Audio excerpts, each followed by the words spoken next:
Welcome, Mandy. Thank you. Congratulations, this is your first ever exhibition.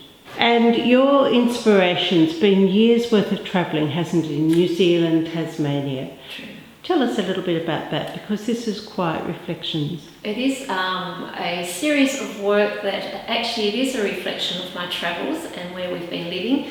Been very lucky to travel and live in a lot of different places in Australia and also recently in New Zealand. We've returned to Newcastle after an 18-year gap, having lived in New South Wales, south of Sydney, and 9 years in New Zealand. And I guess probably my 9 years in New Zealand is where I really started to hone my artistic skills and find my story in a medium which I truly do love and I spend a lot of time working with. Now tell us about that beautiful medium, because I remember looking at your work and being captivated and starting to nag you about, would you teach me? It's a very beautiful and unique medium that you have in technique. It is quite unique, although I've got a variety of different mediums and techniques I use with this exhibition. The one that really captures a lot of people's attention is a traditional Japanese technique that's been going since the 5th century. It's basically ink floating on water.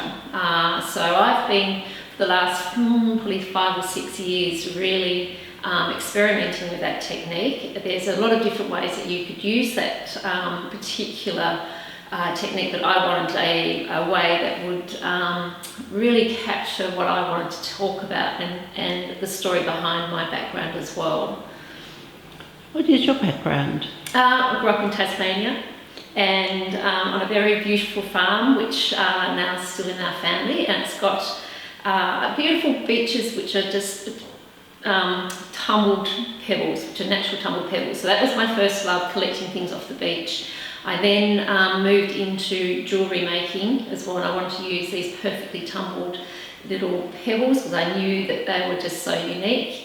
And then also between the jewellery, which is art in an art form, it's not just off-the-shelf jewellery, it's actually an art form that tells a story. It then sort of progressed into my artwork as well. So a lot of, you'll find in my work, I do a lot of twine is involved, and even the floating ink. I'm trying to capture that perfect tumbled pebble in the artwork as well.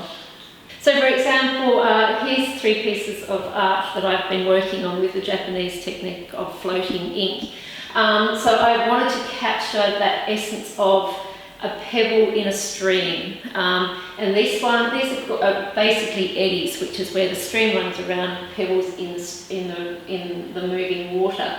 So part of it is ink that's now been floating on top of water. It's a very still process.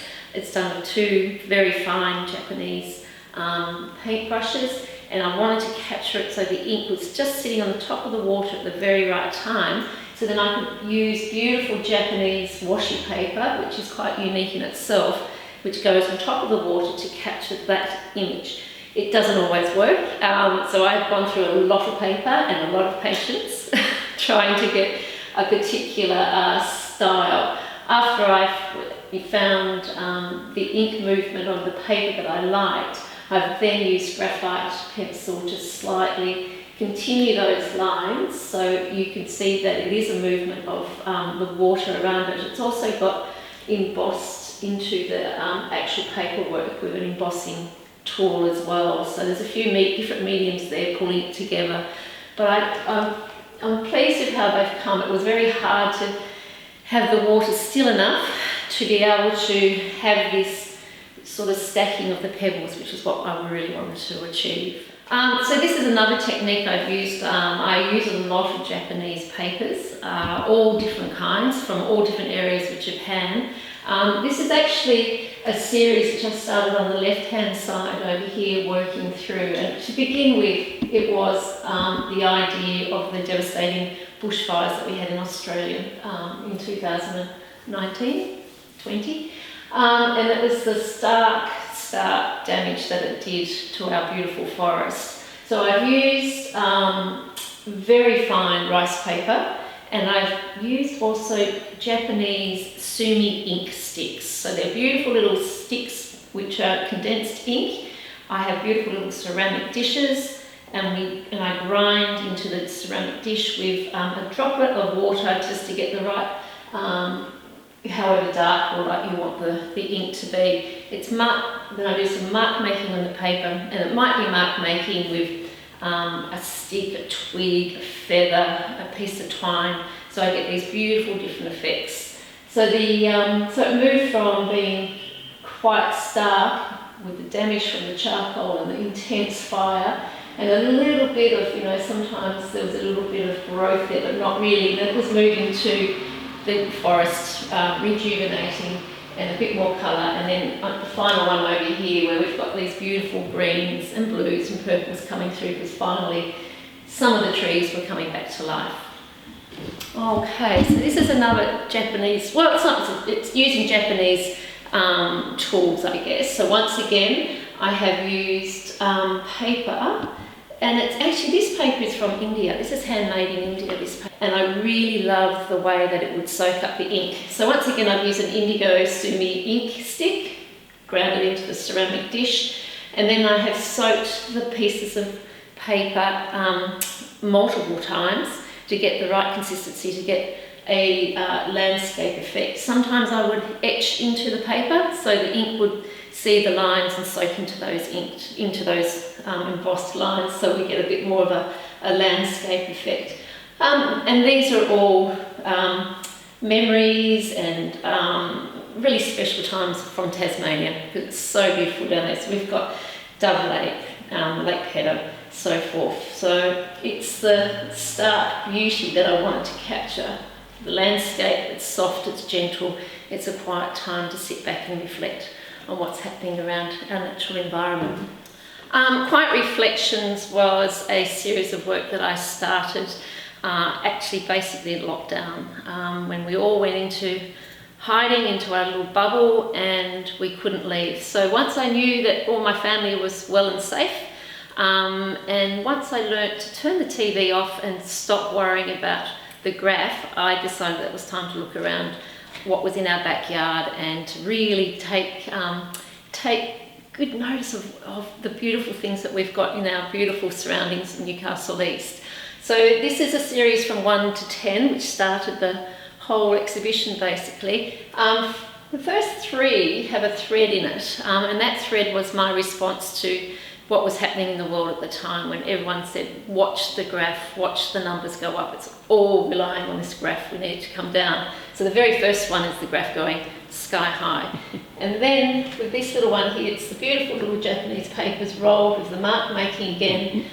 It's the graph just getting confused, it's going up and down, it's entwining all through our communities, not just where we are, but all over the world. So, and then it sort of kept, wrapping around, because it became all, I don't know, we got so involved in it that it sort of overtook our world of where we were living, our families, our communities. So, but then I decided to turn the TV off, and that was it. So from then on, I really didn't look at the graph again. I actually just wanted to see what was happening in my backyard, and that was from walking along the beaches, seeing the beautiful trees growing, and even simple things like watching the waves come in on the sand and seeing the individual marks that you get into the sand from each little bit of wave coming through.